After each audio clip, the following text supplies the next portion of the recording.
Masuk sih, sudah sore. Pamali orang hamil masih di luar rumah menjelang maghrib seperti ini. Rupanya ibu mertuaku sedang memperhatikanku dari ambang pintu rumahnya.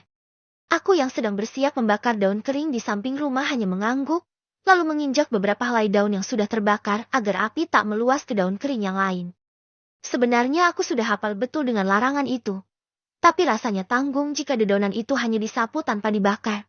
Karena sudah pasti nanti malam akan kembali berserakan tertiup angin. Dengan langkah gontai aku masuk ke dalam rumahku yang bersebelahan dengan rumah ibu mertua. Kutatap jalan setapak di depan rumah yang menjalar panjang menuju pusat kampung. Sembari mengusap perutku yang semakin membesar di usia kandungan yang menginjak 8 bulan. Dengan harapan Mas Herman, suamiku, segera muncul dari kejauhan. Biasanya Mas Herman sudah pulang bekerja sejak jam 5 sore.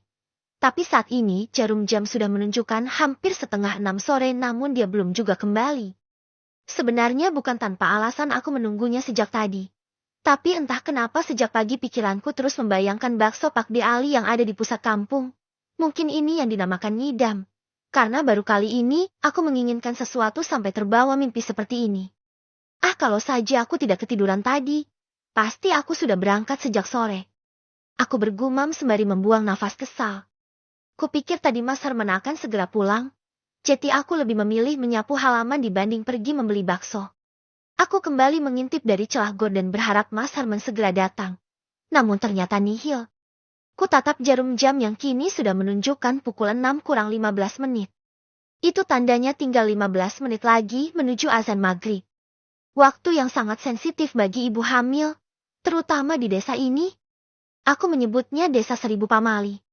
Karena memang di kampung ini masih sangat banyak pantangan apalagi untuk wanita terutama ibu hamil sepertiku. Keinginanku untuk menyantap bakso Pak De Ali sudah semakin tak terbendung lagi. Hingga muncul keberanian di otakku untuk melanggar satu pantangan ini. Kebetulan sepeda ontel milik Mas Herman tak dibawa kerja dan tergeletak di samping rumah. Jika hanya melanggar satu pantangan kurasa itu tak terlalu fatal.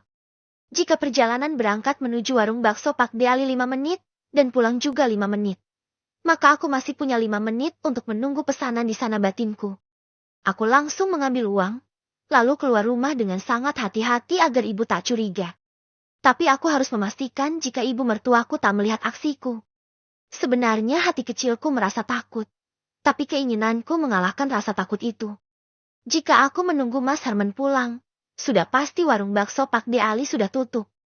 Tak lupa ku ucap bismillah dan berdoa meminta perlindungan pada Yang Maha Kuasa berharap tak ada apapun yang menghambat perjalananku. Ku kayu perlahan sepeda tua yang sebenarnya sudah tak layak pakai itu. Menyusuri jalan setapak menuju pusat kampung. Ya, rumahku dan ibu mertua memang jauh dari pemukiman penduduk lain. Kami hanya tinggal berdua di kebun peninggalan almarhum bapak, tepatnya di ujung desa. Untuk menuju pusat kampung, aku harus melewati perkebunan sawit tanpa satupun rumah penduduk. Hal itulah yang membuatku takut.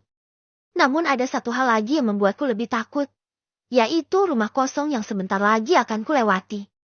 Sebenarnya rumah kosong itu menurutku tak terlalu angker. Hanya saja cerita orang-orang lah yang membuat rumah kosong itu terkesan mistis dan menakutkan. Aku memang baru beberapa kali melewati rumah kosong itu karena aku termasuk penduduk baru di kampung ini. Ya, baru 2 bulan aku tinggal di sini. Tapi aku sering mendengar cerita orang-orang tentang rumah tersebut. Hatiku semakin berdebar kala sepeda yang kukayuh, semakin mendekati rumah kosong itu. Bulu kuduku terasa berdiri saat aku benar-benar berada di depan rumah itu. Suasana pun terasa lebih dingin.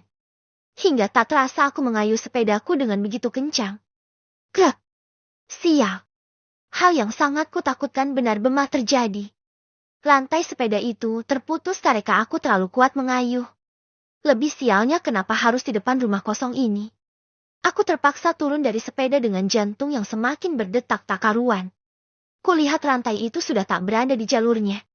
Sedangkan aku tak punya banyak waktu untuk membenarkan kembali rantai itu. Dengan segala pertimbangan, akhirnya aku memutuskan untuk menaruh sepeda itu di pinggir jalan. Akan menguras banyak waktu dan tenaga jika aku harus menuntunnya hingga ke warung bakso Pak De Ali. Apalagi jika melihat langit yang semakin gelap, ditambah dengan cuaca mendung, membuat jalan yang kulewati semakin gelap. Aku berusaha untuk menahan diri agar tak menoleh ke arah rumah kosong itu. Tapi entah kenapa leher ini seakan tak sejalan dengan pikiran. Tanpa sadar kini, aku sudah menatap rumah yang hanya berjarak beberapa meter saja dari tempatku berdiri. Ternyata aku salah jika menganggap rumah itu tak terlaku angker. Beberapa bagian rumah terlihat hampir roboh termakan usia. Ada sebuah kolam ikan kecil di samping rumah yang airnya sudah keruh cenderung hitam. Beberapa bagian dinding yang terbuat dari anyaman bambu juga sudah bolong disantap rayap, sehingga aku bisa melihat sedikit bagian dalam rumah. Rumput liar juga sudah menjalar di lantai. Tidak adanya lampu sebagai penerangan membuat rumah itu semakin menakutkan di mataku. Dadaku berdegup 2 kali lebih cepat saat samar-samar kulihat sosok berbaju hitam di samping kolam. Sosok itu bersembunyi di balik pohon besar sedang memperhatikanku dari kejauhan. Kupanjatkan segala doa yang ku bisa dalam hati. Ingin rasanya aku berlari, tapi entah kenapa kaki ini terasa sangat berat untuk pergi dari sini. Kilatan cahaya dari langit membuat sosok hitam yang kulihat semakin jelas. Sosok itu tinggi kurus, menggunakan kebaya berwarna hitam dipadukan dengan kain jarik dengan warna senada. Aku tak bisa melihat wajahnya, karena dia terus menunduk. Di tangan kanannya terdapat kampak besar dengan ujung mengkilap, sedangkan di tangan kiri, seperti sedang menggendong sesuatu, namun tak begitu jelas karena terhalang batang pohon. Astagfirullah. Aku memegangi perut buncitku begitu erat. 2. Petir menyambar begitu keras membuat aku sejenak menutup mata karena kaget. Namun saat mata kembali terbuka, sosok hitam itu tiba-tiba menghilang begitu saja. Kesempatan itu kugunakan untuk pergi dari sini. Namun aku bimbang antara pulang atau melanjutkan perjalanan. Tanggung sudah sampai di sini, lebih baik aku lanjutkan saja. Tekadku sudah bulat. Semoga saja nanti aku bertemu Mas Herman di jalan, agar aku tak pulang sendiri.